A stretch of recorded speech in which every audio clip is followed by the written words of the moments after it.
Good morning to one and all present here. Myself Kumar Wangpai Wangsu from VKV Newsa and I read in class 7. Now I'm here to tell about my favorite author Ruskin Bond. Ruskin Bond is an award-winning Indian author of British descent. He was born on 19 May 1934 in Kasuli. Ruskin Bond is the several author of best-selling novels and short stories and essays. These include The Room on the Roof, winner of John Levine Rice Prize in 1957, A Pigeon Flight, The Night Train at Deoli, Time Stop at Shanli, and Our Trees Still Grow in Dehra. He was also winner of Sahitya Academy Award.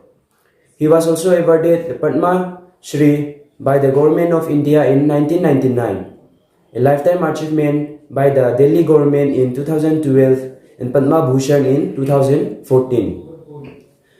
The Blue Umbrella in 2007, the movie won the National Award for the Best Children's Film.